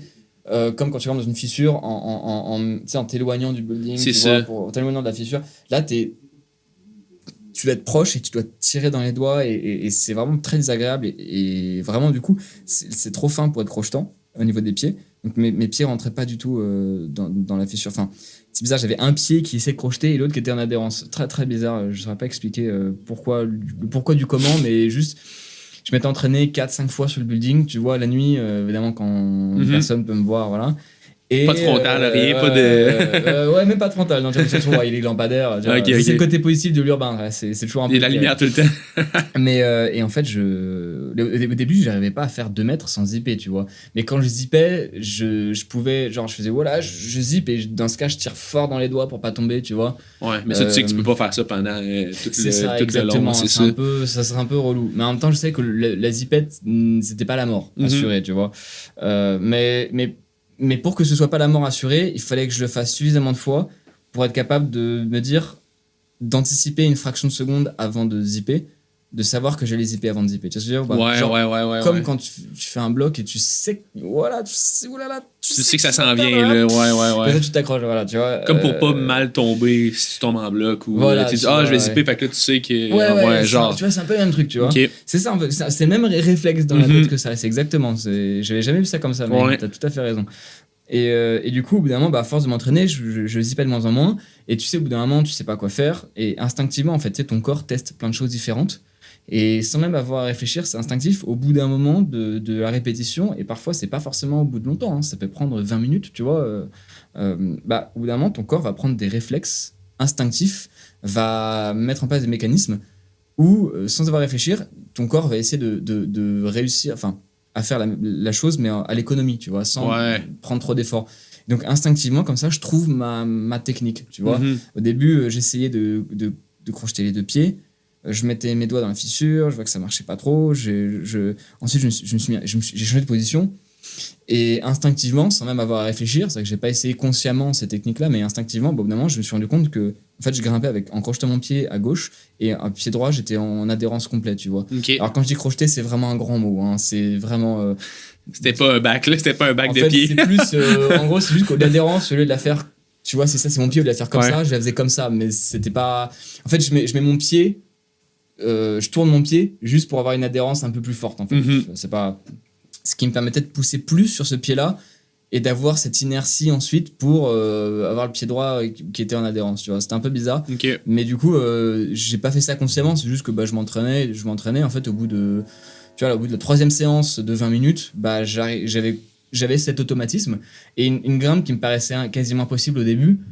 Pas parce qu'il y a des repos où tu peux quand même lâcher un bras, tu vois, donc tu peux délayer, mais parce que je me disais, mais non, mais là je vais jamais réussir. Enfin, je zippe. Tu zippes, c'est ça, exact. J'ai C'est pas ça. la place de mettre les pieds, c'est super désagréable. Et évidemment, ça devient agréable. Ça devient, quand j'ai agréable, tu sais, ça devient plus Plus naturel. fluide. Plus ouais. fluide parce que ton corps trouve instinctivement les chemins pour le faire en étant moins fatigué. Tu commences aussi à te rendre compte, ton cerveau arrive de plus en plus à anticiper quand tu zippes, tu vois. C'est comme quand tu grimpes et que quand t'es débutant, généralement le temps de zipper, tu sais que t'es déjà sur les tapis en mode. Là, t'es comme, wow, je viens de me réveiller, là. Ouais. je viens de tomber et tout. Alors que quand t'as des années d'escalade dans les pattes, tu sais que tu vas tomber avant de tomber. Tu vois. C'est un peu ce même mécanisme là, c'est le même fonctionnement. Tu vois, je reprends ton exemple, c'est un peu ce fonctionnement là. Ah ouais, puis ça peut prendre combien de temps d'entraînement avant de... Tu sais, exemple, en général, pour s'entraîner pour un building, ça peut ressembler à quoi le processus d'entraînement ou de... Ouais. Alors, tout part de l'entraînement classique. Ok. En tout cas, en ce qui me concerne. Comme en escalade comme un normale. grimpeur, voilà, c'est ça. Ok.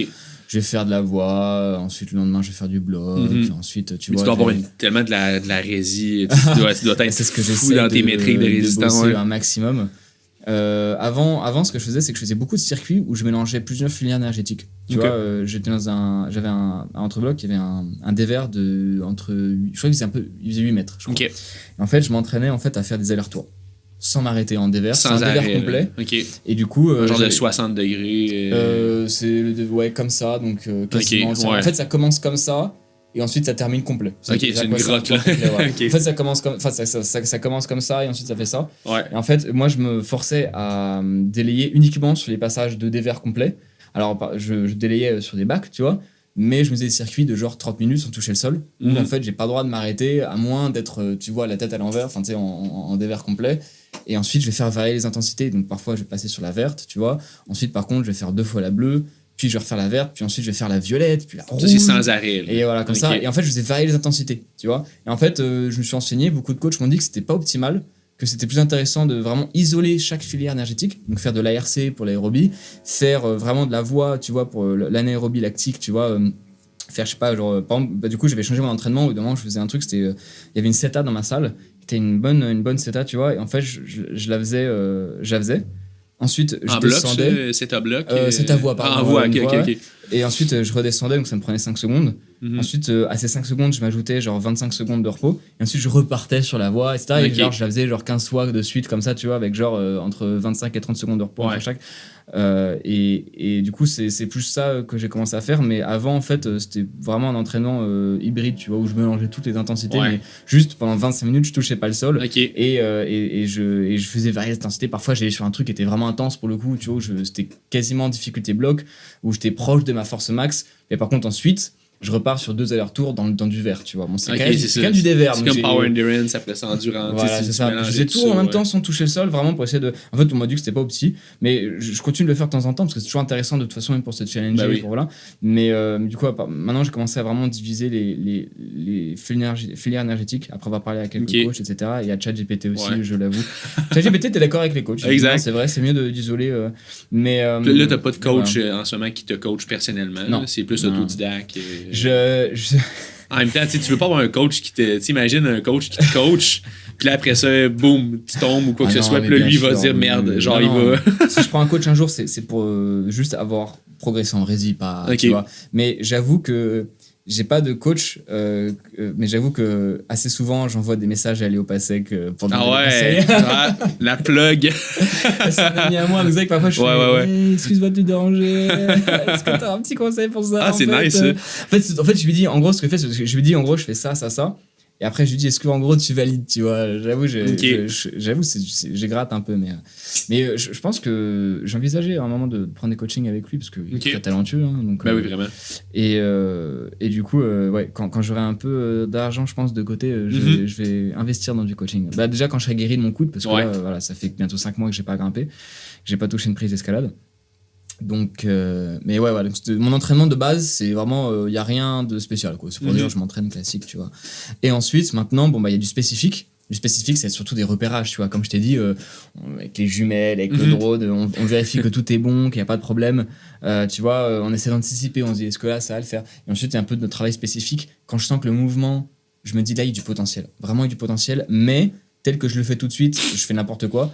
Je vais le répéter pour trouver les mécanismes, pour récupérer les automatismes, tu vois. Donc, parfois, ce travail, et puis parfois, je me dis, ben non, mais là, je me sens pas prêt. Je me sens pas prêt. Je repars à l'entraînement, on retourne au charbon et peut-être l'année prochaine, tu vois. C'est ça. Ou Puis l'année d'encore après. c'est cool, ça, que, tu sais, pour revenir à ce qu'on disait au début, là, tu sais, on parlait des commentaires négatifs ou quoi que ce soit. Tu sais, il y a beaucoup de personnes qui pensent que les gens qui font du solo, autant en falaise que sur des buildings, quoi que ce soit, ils font juste se lancer dans un building, puis qu'il n'y a aucune préparation, mais réellement, il y a tellement de la préparation, là, finalement. Bah, là. la préparation, c'est surtout s'entraîner pour essayer d'être le meilleur possible. Tu vois, c'est surtout ça la préparation. Donc, ouais, non, clairement, il y a ce truc-là. Et puis, il y a très peu de gens qui font du solo à vue. Exact. c'est Bah, il y ça. a Alain qui faisait ça à l'époque. Il y avait aussi John Baccar qui faisait du solo. Ouais. Je pense pas aussi dur que ce que faisait Alain, mais qui faisait aussi du solo à vue. En fait, à l'ancienne, c'était beaucoup plus commun, de manière générale, de grimper à vue. Parce qu'à l'époque où il y avait cette dissociation assez récente avec l'alpinisme, c'était beaucoup plus admis d'y aller à vue. Ce côté aventure, en fait, à l'époque où l'escalade, c'était plus considéré comme une aventure en parallèle de l'alpinisme et pas comme un sport à part C'est entière. pas une Tu performance. vois, là, voilà, en tant que exactement. tel, ouais. Maintenant que c'est devenu un sport à part entière, avec des notions de performance, une notion de sport, avec des entraînements vraiment comme dans tous les sports, avec tu vois, les coachs, etc. C'est beaucoup plus admis de dire, bah non, mais ok, on va faire ça, mais on va s'entraîner spécifique, tu vois. Même les mecs, tu vois, à l'ancienne, tu vois, Ed Linger, Catherine Estivelle, que j'aime beaucoup aussi, sa philosophie, etc. C'est des gens qui travaillaient quand même beaucoup leur solo avant de... Voilà, pour Catherine Estivelle, j'ai un petit doute. J'ai peur de raconter une bêtise, donc je retire ce que je dis, parce que je suis pas sûr de moi. Okay. Mais pour Ed Linger, il lui disait lui-même, il travaille beaucoup ses solos avant de les envoyer, etc. Honold, évidemment, Honold, justement, lui, c'est l'archétype, tu vois, de la personne qui veut travailler son solo, qui travaille, jusqu'à ce que cette personne-là elle puisse faire la voix les yeux fermés et ensuite elle se dit c'est bon, là je peux enlever la corde, tu vois. Mais il y a toujours un point commun, c'est qu'il y a toujours une question de feeling. C'est toujours une question de feeling in fine, tu vois. Tu peux avoir le raisonnement logique, il il y a un moment, tu as le feeling où tu l'as pas, tu vois. Et c'est ça qui est marrant avec Onold, c'est qu'on est sur quelqu'un qui est très carré, très obsessionnel aussi, tu vois. Je précise, je le connais pas personnellement, mais de ce qu'on voit. Est-ce que vous avez déjà parlé on s'est sûrement? jamais parlé, non. Jamais? Enfin, ouais. Je suis surpris quand même. On s'est parlé au travers d'une personne qui a fait en fait un article sur nous où en gros du coup il y a eu une forme d'échange, il m'a dit Noël, mais jamais en personne, vrai voilà. ou même pas par Instagram Non, ou, non plus, ok. non, jamais. Ouais. Ça peut être intéressant, mais du coup, effectivement, tu vois, Arnold, de ce qu'on voit, il a vraiment ce truc-là obsessionnel et tout. Mais même lui, qui a ce côté vraiment très obsessionnel, à un moment, c'est ce qu'il a le feeling où il l'a pas, tu vois. Il fait la voix Freerider parfaitement, il l'a parfaitement dans les pattes, mais à un moment, bah non, tu vois, il l'envoie et puis il redescend, il désescalade parce que non, tu vois. Et à un moment, bah, il l'envoie et puis là, il l'envoie à fond, et au bout, il arrive en haut. Il y a toujours ce côté de feeling, à un moment, de dire est-ce que je sais que c'est bon. Là, tu le sais au fond de toi, tu vois. C'est un truc de. Faut toujours faire confiance à sa réflexion rationnelle. Moi, je suis un. T'es carré, puis tu veux vraiment tout comprendre, etc. Ouais. Mais il faut aussi qu'il y ait le feeling qui soit parfaitement accordé, tu vois ce que je veux dire. C'est moi le yin et le yang. Exactement. Non, mais exact, c'est vrai, tu vois, c'est ça. Pour te répondre justement, tu vois, parce que tu disais c'est quoi le temps. Bah, j'ai déjà fait des choses à vue. J'ai déjà fait des choses où je te raconte une histoire. Il y a certains grimpes où je suis allé au pied du building, je me suis entraîné, j'ai fait non, pas tout de suite. Je suis revenu l'année d'après, j'ai fait c'est intéressant, etc. Et je me suis un peu entraîné.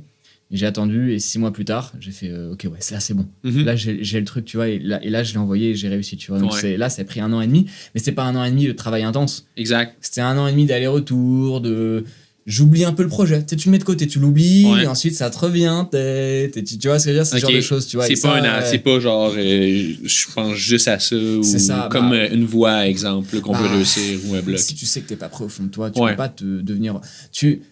Je pense que moi je parle pour moi, mais je pense que là parler au nom de beaucoup de gens, mais on peut pas être obsessionnel sur quelque chose où on se voit pas le faire tout de suite, où on se voit pas, c'est où on ressent pas la possibilité de le faire, c'est ça. Ou activement t'as pas ce truc activement t'es en train d'avancer vers quelque chose. À ce moment-là t'es obligé de déconnecter un peu et de revenir dessus, mais c'est toujours présent, c'est toujours au fond de toi quelque part, tu vois. Et ça fait ça par exemple pour Alain avec le Sears, avec beaucoup de ses projets. Il me racontait c'est bon. C'est l'obnubile, il a la frustration de pas pour le faire, il revient à Paris, il fait autre chose, il pense à autre chose, puis il repense, il retourne, et c'est pareil pour beaucoup de gens, je pense que, tu vois. Alors attention, je précise, encore une fois, j'ai jamais parlé à Arnold, et ce que je dis là, c'est de la pure spéculation. Exact. Mais je pense que c'était pareil pour Freerider, par exemple. Je pense que ça faisait longtemps qu'il voulait le faire, au début, c'est une idée. Tu dis, ce serait cool de faire ça. Puis l'idée devient un rêve. Ça prend forme un peu, Ensuite, tu y vas, tu dis, oh là là, ce serait cool quand même, mais tu te sens pas prêt, donc tu crées pas non plus trop de projets. Puis tu fais autre chose, et ensuite tu dis, non, attends, mais en fait, c'est possible, tu vois. Et du coup, là, tu commences à être obnubilé par ça. Puis t'as des échecs, et tu dis, non, que je vais faire autre chose. Et puis ensuite, le truc revient de plus fort, et tu te dis, non, mais attends, en fait, là, je suis capable de le faire. Et là, tu l'envoies, tu vois. Mais parfois, même tu l'envoies, et puis tu désescalades, et tu dis, bah non, en fait, pas tout de suite, mais ça reste. Et puis, tu vois, c'est un jeu de ping-pong, tu vois, entre ce que tu peux faire et tes rêves, tu vois. Exact. Mais après, encore une fois, dans le cas de Alex, je sais rien, c'est une pure spéculation, mais c'est un peu ce qui était dit dans le documentaire Free Solo. Exact. On le voit redescendre, et puis il fait autre chose, et puis, alors eux, ils le mettent sur une échelle assez courte, parce que c'est un documentaire. C'est un film, exact. Et puis encore, le documentaire est quand même très bien fait parce qu'on voit quand même une échelle assez large par rapport à d'autres docus, tu vois. C'est quand même un tour de maître, ce truc-là. Mais du coup, voilà, je pense que c'est à l'échelle de sa vie aussi. Je pense que ça s'applique. Je vois pas de raison. C'est le cas aussi pour Alain. C'est le cas pour beaucoup de gens qui sont pourtant très différents, mais pourtant on est tous un peu comme ça. Je pense. Mais en fait, pas que dans le solo. Je pense en fait dans l'escalade, dans la vie même de manière générale. Tu vois, on a des trucs qui nous restent en tête, on n'arrive pas à l'enlever, mais quand, en fait, ça ne devient qu'une obsession, voire une névrose, tu vois, enfin, non, parce qu'une névrose, c'est jamais relâché, mais on va dire une obsession uniquement quand, ça y est, t'as commencé le processus où tu sais que tu vas arriver au Puis bout. ça va arriver un jour, c'est ça, exact. Tu sais que ça va se finir, c'est juste une question de quand. C'est pas une question de si ça va arriver, c'est plus une question de quand puis comment ça va se faire. Et quand, parce que tu sais, t'as la date, tu vois, donc c'est monté, voilà. Et à ce moment-là, par contre, oui, ça devient une obsession. Une fois que t'as la date, une fois que t'as le jour J, même si c'est dans 6 mois, ça y est, c'est une obsession. Moi, par exemple, avant de grimper la Tour Montparnasse, en 2021, enfin même à l'époque où je voulais faire en 2020, j'étais plus jeune, j'étais moins bon en escalade, j'avais moins d'expérience, donc forcément pour moi c'était un gros challenge. Et là j'avais déjà la date, tu vois, quasiment, enfin j'ai pas la date, mais j'avais la date approximative 6-8 mois à l'avance. Donc pendant quasiment 1 an, c'était une obsession pour le coup. Pendant quasiment 1 an, je me réveillais, je pensais à ça, je me couchais, je pensais à ça, je mangeais, je pensais à ça. C'était une vraie obsession, tu vois. Et aujourd'hui, j'ai beaucoup moins ce truc-là. parce que j'ai des obsessions qui sont plus long terme, Mhm. donc qui sont. Là, on est plus sur ce que je t'ai dit tout à l'heure, où là, bon, c'est toujours un peu dans ta tête. Exact. Voilà, c'est ça. Je comprends. Mais tu vois, par exemple, je vais te raconter une anecdote. Je voulais grimper depuis un moment une tour à Varsovie. Et en fait, on s'est mis d'accord avec Léo qu'on allait grimper ensemble. C'était notre dernier gratte-ciel ensemble d'ailleurs. C'était vraiment avant que lui arrête et tout. Et c'était en 2022, c'était mi-2022, je crois. Ouais, c'est ça, mi-2022. Avril 2022. Ouais. Ouais. Plutôt même début 2022. Et en fait, je suis arrivé à Varsovie à minuit. Le temps d'arriver vers la tour, il était 1h du mat'. Il m'a fait patienter 2 heures au pied du building ou 1h30 au pied du De building. minuit à 2h. C'est ça, voilà, 2h30 même, je crois. Et après, il m'a dit, oh, vas-y, je t'emmène au pied du building. Donc, on est obligé de monter sur le toit d'un supermarché, tu sais, discrètement, pour accéder au pied du building. Ouais. Un truc. Voilà, une vraie épreuve, tu vois. Et ça c'est vrai que moi, je suis plus. À l'époque, j'étais plus timide sur ce genre de truc, tu vois. Moi, de manière générale, je vais faire mon truc dans mon coin, tu vois. Mhm. Donc, je le suis et tout. J'ai le cœur qui bat, parce que là, si on est chopé à ce moment-là, c'est fini. Je suis Mhm. venu à Varsovie pour rien, parce qu'on pourra pas le grimper plus tard, tu vois. Si on s'est déjà fait prendre Mhm. dans un endroit comme ça, tu vois, sur le toit du. Ah, puis Et, toi, t'as pas eu de dossier, tu t'es jamais fait. Tu sais, comme Alain, il y a comme des. Il y a des Ouais, j'ai un eu peu quelques partout. soucis. Ah ouais, t'as eu des. Alors, je t'en parlerai si tu as mais, Ok. mais des trucs où j'en suis pas fier d'ailleurs. Mais Ouais. Bref, parenthèse, fin de la parenthèse. mais du coup, ouais, et en fait, on arrive au pied du building et je monte 3 fois sur les 2 premiers mètres. Et je dis à Léo, ok, c'est bon, vas-y, on le fait demain, tu vois. Ah ouais, ok. Genre à 3h du mat et tout, on va se coucher, on se couche à 4h30, tu vois, il commence à faire jour. Aïe, On se aïe, aïe. réveille à genre midi ou un truc comme ça, ou 13h. Et en fait, le matin, on se lève, il y a du vent. Enfin, putain, il y a du vent, c'est relou. Il y a vraiment des grosses bourrasques de vent. Et puis à un moment, ça se calme un peu. Il devait être, je pense, 15h, tu vois, 16h. Et on part à la tour et on grimpe, tu vois. Ah ouais. On fait le même chemin avec le toit du espèce de centre Supermarché, commercial. ouais. Je crois que c'est un centre commercial. Ok. En fait, je sais plus trop bien parce qu'en fait ça, en plus ça a changé, je crois, récemment parce que la tour a été renommée. Quoi. Mhm. Et en fait, et là on commence à grimper et tout s'est super bien passé. C'était une de mes meilleures ascensions. Ça a pris combien de temps de bas en haut On a pris notre temps. On a pris 40 minutes, je crois, parce que le gratte-ciel n'est pas très haut. Ok. Il fait 145 mètres Ok. de mémoire, un truc comme ça. Enfin, il est pas très haut, en vrai, c'est pas mal. Mais, C'est subjectif, c'est le temps. Ouais, exact. Tu sais, il y a des tours, ils font 500 mètres, il y en a Ouais. d'autres qui font 70. Et puis de toute façon, la taille, c'est pas le plus important, comme Mhm. je dis sur les facteurs. Tu as une tour très haute, mais avec des bons repos et pas très intense, bon, ça va. Tu as une tour plus petite, comme la tour Cristal, dont je t'ai Mhm. parlé tout à l'heure, où j'ai mis vraiment du temps avant de la lancer. Et il y avait Titouan qui l'avait fait avant moi et tout en plus, donc c'est vrai que ça a aidé aussi. C'est un collègue à moi aussi qui est un peu urbain. Et en fait, cette tour-là, elle fait que 100 mètres. Et par contre, bah oui, les repos, ils sont pas très bons. Mm. Donc, si tu veux, c'est 100 mètres. Mais enfin, si au bout de 25 mètres, tu as mal géré ton effort, c'est vraiment beaucoup plus Exact. embêtant que si tu avais des bons repos, tu vois. Et t'es pieds nus sur des micros. Enfin, je t'en parlerai. Exact. Du coup, en fait, on grimpe ces tours et tout se passe bien, tu Exact. vois. Donc, ouais. Mais Ah du coup, ouais, c'est très cool. Puis justement, tu as parlé de Honold, mais ça, c'était une des dernières choses que je voulais qu'on jase ensemble. Mais justement, hier, tu as tourné un podcast avec Vincent, dans le fond. Vincent de Vincent Grimpe, là, pour parler justement de la médiatisation, je pense, là, du solo urbain avec le film, tout ça. Ouais, avec Honold. Toi, c'est quoi ta vision par rapport à ça, le fait que ça devienne de plus en plus populaire? Est-ce que selon toi, c'est important que les gens ils soient informés, pour pas qu'il y ait des gens nécessairement qui se lancent là-dedans sans comprendre c'est quoi que ça peut être les conséquences, etc. C'est quoi ta vision par rapport à ça? Bah, je pense pas que ce soit tellement de plus en plus populaire, en fait. Ok. Je pense surtout que on vit dans une société, il y a un mot assez connu qu'on utilise partout, c'est on vit dans une société qui est de plus en plus la société du spectacle. En fait, c'est surtout ça. Le solo, en soi, il n'est pas plus populaire qu'avant. Le solo était bien plus connu dans les années 90 avec Alain Robert qu'aujourd'hui, tu vois. Mais aujourd'hui, on est bombardé de divertissement, de vidéos, de sport extrême. Et maintenant, avec l'IA, bon, Ouais, je vais pas le lancer sur le sujet, mais je veux dire, l'IA fait des vidéos de sport extrême bien plus impressionnantes que nous. Ouais. Donc là, nous, sur les réseaux sociaux, c'est un peu embêtant, quoi. Parce qu'on fait Des choses qui sont même pas vraies. Ah oui, des Ok. vidéos complètement créées par l'IA, quoi. C'est Ouais. vraiment complètement fausses, mais qui sont bien plus impressionnantes que les nôtres, quoi. Forcément, Ouais. nous, on est régis par les lois de la physique et de la réalité. Donc c'est Merde. forcément plus dur. Ouais, Exact, c'est ça. c'est plus dur que quand tu peux Ouais. faire n'importe quoi avec un prompt, tu vois. Mais et puis c'est des vidéos qui sont bien faites, qui sont réalistes hein, maintenant. Donc, Ouais. mais du coup, du coup, en fait, il y a ce truc-là où aujourd'hui, on s'en fiche de ce qui est vrai ou pas. Ce qui compte, c'est que les gens en ont plein les yeux. C'est qu'il y a des étoiles dans les yeux des gens, c'est que le spectacle existe. Attention, j'ai rien contre le spectacle.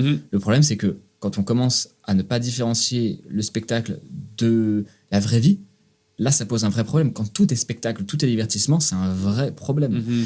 Et on rentre dans un monde où la réalité n'est pas importante, elle est secondaire, du moment que le spectacle est là, tu vois, the show must go on, hein, du moment que c'est... Ouais. Et parallèlement à ça, on vit dans un monde où maintenant la réalité est complètement subjective avec les intelligences artificielles. Moi, j'ai peur de ce que ça va donner. C'est quand même deux choses en même temps qui peuvent... Enfin, tu vois, on vit dans une société où tout ce qui compte, c'est le spectacle et où en plus la réalité n'est pas importante. Qu'est-ce que ça crée dans le futur ? Exact. Moi, j'ai un peu peur. Et en tout cas, moi, je suis un peu inquiet de vers où on va, mais culturellement, en fait. Civilisationnellement, où est-ce qu'on va ? Parce que là, le fait que tout soit devenu un spectacle, une transgression, tu vois, vers un pur divertissement. Un show, là, ouais. Un show, etc. Qu'est-ce que ça va donner, quoi ? Moi, j'en veux pas ni à Arnold ni à Netflix de faire ça. Et d'ailleurs, Puis pour les gens qui savent pas, là, mettons à la maison, là, c'est dans le fond, je pense, c'est quoi la date en janvier. En janvier, ouais, il va je pense que c'est grimper le en solo, 23 un janvier, il va grimper, ouais, c'est ça, un solo, Ah, un gratte-ciel en solo. Hein. C'est ça. Moi, je En live, là, sur Netflix. Moi, je trouve ça trop cool, hein. Je veux dire, puis, j'aurais été Arnold, j'aurais pris le truc direct. Hein. Je veux dire, c'est génial. Moi, ce projet-là, c'est simple. Ça va avoir un impact sur le milieu de la grimpe urbaine, sur le milieu de l'escalade de manière générale. Est-ce qu'il sera positif ou est-ce qu'il sera négatif ? J'en ai aucune idée. Okay. On verra. En tout cas, moi, tout de suite, là, tu vois, je trouve ça cool comme projet. Mais maintenant, ce qui m'embête, c'est pas tellement Arnold, c'est juste de manière générale. Qu'est-ce que ça veut dire sur nous d'un point de vue de société du spectacle, quoi. Ouais. Non, mais je comprends. Mais écoute, excuse, le gars est arrivé. Mais il n'y a pas de trouble. Mais non, mais... Ouais, puis parce que dans le fond, il y a beaucoup de monde justement qui avait comme peur que ça donne envie à des gens d'essayer de copier ça. C'était surtout, surtout ça C'est vrai que moi, le fait que ce soit en live, ça enlève tout contexte aussi de préparation. C'est ça. Je pense que ça va être important qu'ils donnent la bonne information avant. C'est ça, mais en même temps, Arnold, tout le monde sait que c'est pas n'importe qui. Donc il y a quand même ce truc-là, le choix de l'athlète dit... On prend un des meilleurs athlètes au monde, tu vois, tous sports confondus. Donc, c'est quand même quelque chose de sérieux. C'est pas une blague, tu vois. Mais le côté live, effectivement, enlève un peu ce contexte-là. C'est ça. Mais écoute, comme ça a passé méga vite, là. Ça fait déjà 1h20 qu'on se parle. C'est vrai. Ouais, c'est j'ai même pas le temps de débile. te parler de mes problèmes, comme t'as dit, comme Alain ou quoi. Donc, oui, c'est vrai. En tout cas, on fera un épisode la prochaine fois. On fera une partie 2. Ouais, je serais méga... aussi que je te parlerai de la Tour Cristal avec... J'étais pieds nus, j'avais juste les gros doigts de pied dans les. Dans les petites fentes, glisse-moi un mot pareil. Bah ouais, en gros, la Tour Cristal, pieds nus. En fait, j'étais obligé parce que les fissures étaient tellement fines, enfin les petites fentes verticales, horizontales, pardon, étaient tellement fines que je pouvais pas du tout rentrer mon chausson dedans. Okay. Donc j'étais pieds nus et j'avais juste genre le bout du gros doigt de pied, tu vois. Aïe. Est-ce que ça t'a coupé les orteils ou... J'ai mis du strap dessus, ouais. Ah ouais. Je pense que j'ai vu des vidéos sur Instagram, ça se peut dessus là, ça saigne. Est-ce que ça saignait à la fin ou non, ça c'était la Tour Franklin. Ah ok, en c'est haut, ça. j'avais les pieds en compote. Ah ouais, un truc. J'espère. Je te jure, j'ai mis vraiment une semaine avant de pouvoir remarcher normalement. Aïe. Là pareil, j'avais strappé à fond, mais bon, ça m'a bien amoché les doigts de pied. Yeah. Aujourd'hui, c'est bon, j'ai plus. Let's go. Mais écoute, merci Alexis, pour vrai, c'était vraiment cool. Puis là, en tout cas, au moment où on se parle, il y a comme une alerte qui vient de popper sur mon téléphone. C'est écrit Toi de Paris. Mais écoute, merci. Puis allez voir Alexis sur les réseaux sociaux. Puis si l'épisode vous a plu, merci à tous. Puis on se revoit sur un prochain épisode. Encore merci à tous. Yeah, au revoir. Let them hand me down, but what that meant